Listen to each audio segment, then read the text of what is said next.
Hello, today we'll be looking at the first campaign supplement for the Burrows and Badgers skirmish game, which is the Warren Percy Affair, which is a 2-player campaign.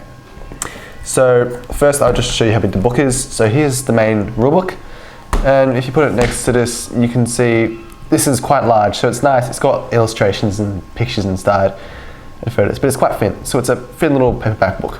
It's quite nice.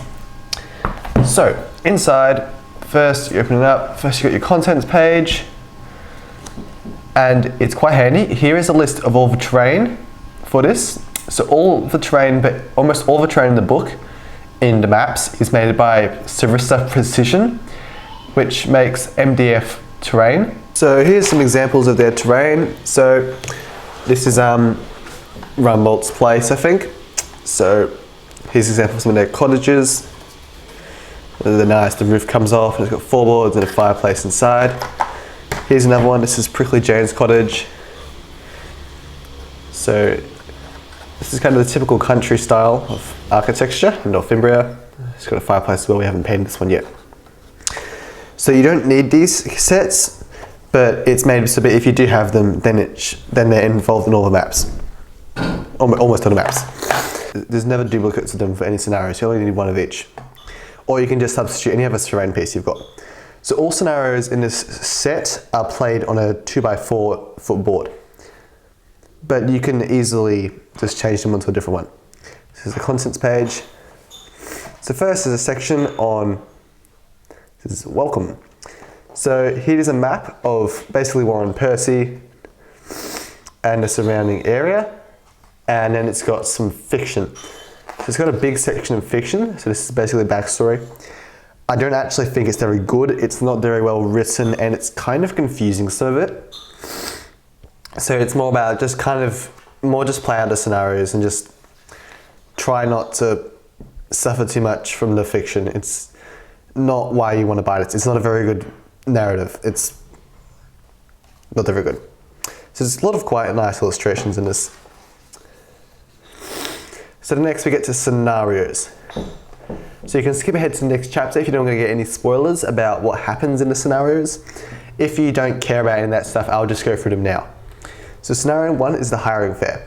So basically both warbands are fairly destitute and wandering, homeless.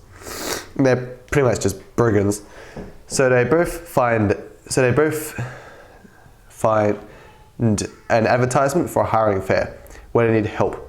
So both warbands will show up, and it's basically just a contest between both warbands. And the winner of it wins the hiring fair and gets hired by the bad guys, actually. So after this, it's in the hiring fair, it's got special rules for dueling, and you use tactics and stuff, and if you want, you can put those into your regular Burrows and Badgers games. Then scenario 2 is serving notice. So basically, the bad guys are trying to get, they've kidnapped the king of Northumbria and are hiding him in this village of Warren Percy, and that's what this is centered about. So the warband that won the last scenario got hired, and they're trying to get all the villagers out of the town so that nobody notices that they're hiding the king in there, and they're being paid to do this. So the other player that lost the last scenario will play as the villagers, and they're all armed with frying pans and cutlasses because they're retired pirates, and rolling pins, and there's wizards and stuff. And the other player has to capture them alive, so they can't use weapons while the other player can. So basically they're just playing as the bad guys, and they just got to try to catch all these animals. Just a pain. So the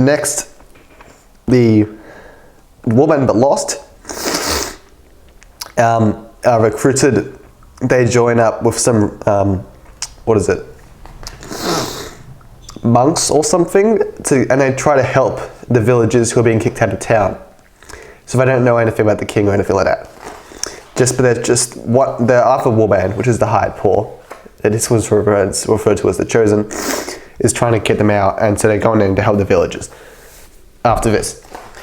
So the next scenario 3 is infiltration. So basically that's the chosen trying to sneak into the village to try to see what they're up against. These are quite impressive illustrations, these. And then it's got special post-battle sequence. So in the book, it's got standard. It's got stuff.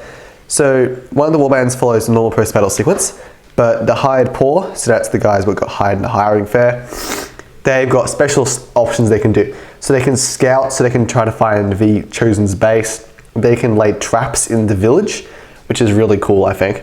They can carry messages, they can train, they can patrol, or they can even worship. And that will give them bonuses during the game. Yeah, there's a section on traps here. So there's caltrops, and there's mines, and pits, and swarms. There's traps where the terrain will just blow up, and the other player won't know where the traps are. So there's like a poison dart and stuff, and blast. And then after this, this is quite one of the longest scenarios, which is scenario 4. It just will totally take ages. It's called Take Control. So this is basically the Chosen and the other warband just fighting it out for control of Warren Percy. And some of the villagers have snuck back in and are trying to hide in the buildings, and they can help the Chosen player out. And it's also in this bit, it's got optional rules for weather, which you roll for the weather, and it's all kind of crazy weather like low sun and clear skies, and there's magical storms with random weirdness, and there's rain and ice and storms. And it's got 4 different maps. So this is basically area control. So you'll be playing across these maps, and the Chosen will be trying to just conquer all 4 boards, and you'll play until either the Chosen has conquered all 4, or 6 games have passed.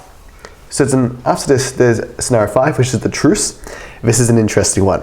So this is a tavern brawl, basically. So both sides have tried to make an arrangement and have gone to the local tavern to sort it out.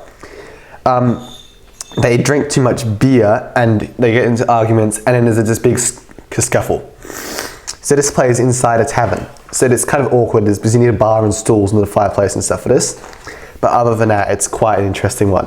So every miniature has got their own motivation. So there's run and hide, so that miniature has to get out the door and just running away. So there's someone that has to run at the door and then they have to come back in.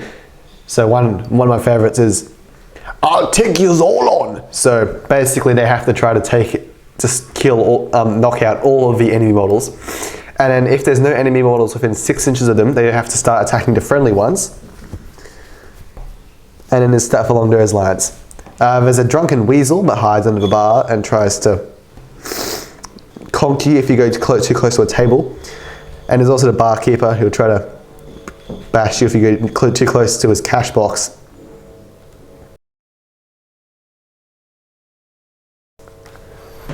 Then there's scenario 6. So basically, this scenario is when they're moving the king out of the village so that they can get on a boat and sail him off to a different country. So the hired poor warband is trying to destroy the evidence of what's been happening. So they're trying to so the king was holding this building and they're just trying to blow it up basically with gunpowder barrels to just destroy all the evidence. So we're running back and forth between these 2 buildings, carrying barrels of gunpowders here to just blow it up and destroy all evidence. So while they're doing that, the chosen player will show up and they've got flaming arrows. Well, the other players got gunpowder barrels. I'm pretty sure they could blow up.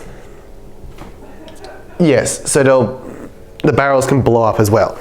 So that's a bit frantic, this warband, this one. So they're just trying to blow it up. So then next is scenario 7. This is the payoff. So basically the hired poor are really frustrated and they just want to get paid already. So they're over here they're going off to try to get their payment chest. And this is kind of nasty, but the other warband's just going to go try to steal it off them anyway, so they don't get paid or anything, and that's just going to suck. So the chest will have, it's got magic item, it's got a fair bit of loot in it actually, if they do succeed in getting it. But if they didn't succeed in blowing up the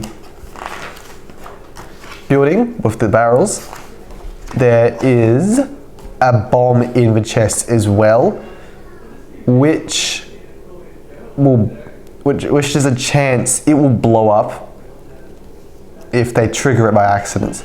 which the bad guys would have put there basically because they're pissed off with them because they failed to blow up the building and destroy the evidence. So that's kind of pretty much the end of the campaign there.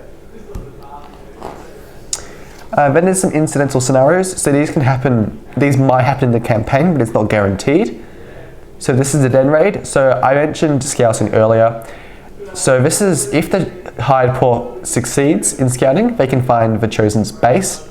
So this is the Hired Paw attacking the Chosen's base because they're being a nuisance. So the next scenario after that is get the message out. So this is where the Hired Paw has got to get a message out to get reinforcements or something, and the Chosen's warband is trying to intercept them. And next, this is a really good one. I want to play this even not in the campaign, which is Stand and Deliver. So this is where Eddie Stobart and Sons come in, because you can get the miniature of the wagon, but there's nothing about that. There's pretty much nothing about that in the main rulebook. So that's where the rules for the wagon came in. So the wagon is used in this scenario, and it's got Eddie Stobart and Sons, who are really funny. Listen to this. Eddie Stobart and his sons are seasoned haulage workers. They've covered more miles than anyone else, and have taken down more brigands and highway beasts than anyone else too. So they're famous for killing more heaps of bandits. So it'll just be those three guys. This is the Chosen warband who are trying to stop them because they're carrying weapons to the Hired Paw, and the Chosen wants to just intercept and get the gear themselves. So that's all the scenarios in the campaign done. So next is a section on new rules. So there's new skills. There's Pistoler, so that's good for shoot because that's a shooting skill, which means you can have double pistols. There's Opportunist, so that means when someone attacks you and they roll a 1, you get to automatically make an action, which is pretty cool. There's and it's got some modified rules for old skills. Then there's some modified core rules. So these are some of the core rules, and they've been modified to make it because they weren't quite balanced. So that's searching and hiding have been modified. So searching is now better. Next, this is really cool. There's a section on freelancers. So freelancers are professional mercenaries who you can hire to join your warband. So there's 3 different ways you can get mercenaries. First, you can just pay pennies to get them, or you can forfeit fate points to get mercenaries. So when you hire them, you get them for for one game. Or if you lose 3 games in a row, you automatically get 35 pennies worth of freelancers for free in your next game, which is quite nice since I'm not the best at winning these games, I don't think. But it does increase your warband rating, so it's likely your opponent will get more fate points if you bring along one of these. So there's a section on all these different characters. So there's Rosalie Quickpaw, she's just a dancer and she fights with fans. Then there's Von Walder, whose name, I love saying his name. Next, there's Gromley the Mouse Burglar. So I think it's the cheapest one. So he's just this sneaky little fellow with knives. And there's Lady Jane DF. She's actually in the campaign, and she's kind of a fox assassin. So then there's a raccoon from America. There's another American. There's an Aztec armadillo, he's one of the most powerful. Then there's Quastilla, the fennec fox.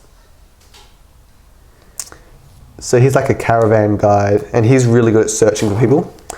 Then there's Apinya, the Siamese Cirrus. So that's a Siamese cat, and she's really good at magic. Then there's Brutus Testudo, Herman's tortoise.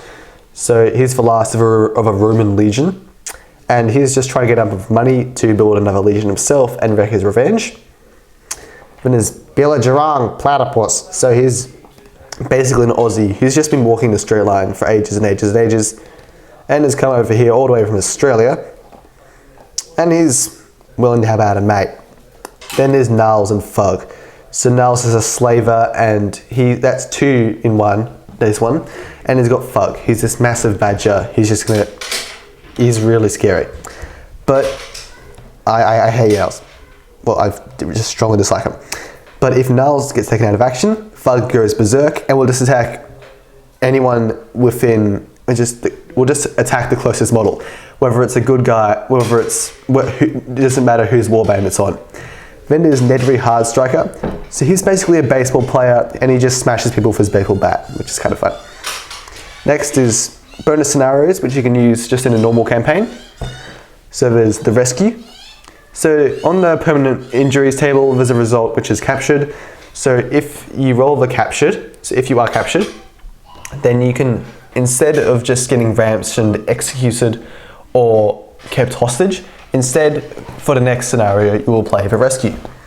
So you're just basically, so your opponent is guarding the prisoner that got captured, and the other warband has to try to free them.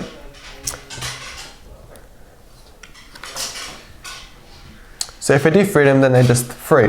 But if not, then the other player gets to ransom or execute them or keep them hostage like normal. Next scenario is Lost and Alone. So this is cool because this includes miscasts, which are pretty cool, I think. So miscasts you can now play as miscasts. So this was their first appearance. So this is a sequel scenario to Lost in the Fog. So in Lost in the Fog, you get lost in some mist created by some necromancer. And if you wander off a table edge while you're lost in the fog, then you lose. And then you're just, they're just dead. Because they're taken off by spirits. So in this one, you get to actually rescue them from those spirits, and so they're not dead anymore. Which is good, because you're not losing your incredible warrior with the great sword and stuff. So the miscasts are NPC villains, and they'll just wander around randomly attacking either warband's characters. And they got the stat block here, and they just wander around, attack people. Then next, this is good. This is where you get the rules for the Shrew Knight errant. So he's a Shrew Knight riding a Stag Beetle.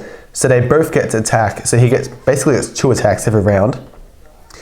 And he's got a whole list of his own skills, but that's exclusive to him. So he's got a lance, but you can ignore armor if he charges with the lance skill, but you can give him. He's got a fighting mounted skill. This guy sucks at shooting though, so he's a melee fighter. He's also got an ability, but if a large or massive, so if a massive beast like a badger or a wildcat comes within him, he's basically just got to charge it. He's got no other choice, because he's like, got to kill the monster. It's like a dragon, and he can't hide ever, because he's about honor, this guy. So there's FAQ and errata. So this is it's got some good stuff in here actually. It's worth reading through this. Some interesting stuff is questions about Northumbria. So that gives you some stuff on how big all the size and animals are, and where like architecture, and whether wildcats would eat the mice in this world. They would actually, he said so. They probably would.